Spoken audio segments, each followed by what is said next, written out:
Henry Whitaker never liked the word retirement.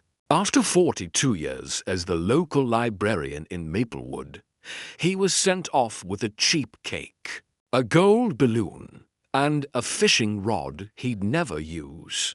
At 73, with his wife long gone and his son busy 3 states away, Henry woke up each morning to a silent house and wondered what he was supposed to do with all this empty time. He read the paper twice, watched birds out the window, and fell asleep in his recliner as old black and white movies flickered across an empty living room. One day, a fly arrived in his mailbox.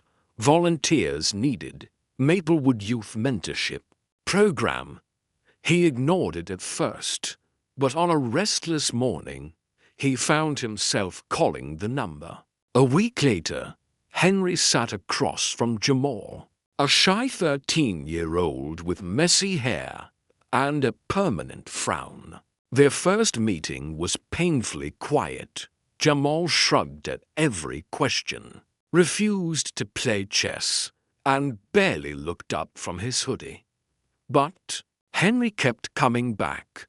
Week after week, he showed up with chess pieces and comic books. Slowly, Jamal's shoulders straightened, his eyes lifted, and he started beating Henry at chess.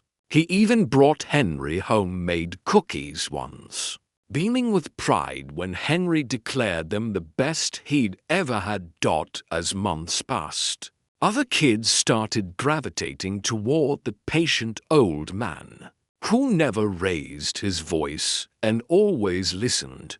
Dante, a quiet boy who loved dinosaurs, clung to Henry's stories. Rico, a sharp-tongued teen known for getting suspended, tested Henry's patience to the limit, storming out during checkers, cursing when he lost. But Henry always came back. He never gave up on Rico, no matter how rude or angry he got. Little by little, the boys changed. Jamal's grades improved so much he joined the advanced math club. Dante overcame his fear of speaking and read aloud at the community center's reading day, with Henry proudly holding the mic. Even Rico surprised everyone by writing a poem about his anger and winning second place in a local slam contest, dragging Henry on stage to celebrate with him.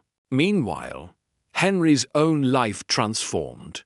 The once lonely mornings now buzzed with purpose, notes to prepare, sandwiches to pack, books to share. His distant son, Peter, noticed the change in his father's voice during calls and brought his kids to visit more often. Curious about the man who suddenly seemed more alive than ever. At the end-of-year banquet, Jamal stood up, nervous in his new suit, and told a room full of parents and teachers, "Mr. Whitaker isn't just a mentor. He's my hero. When nobody cared, he did. He showed up. He taught me chess, but more than that, he taught me I matter."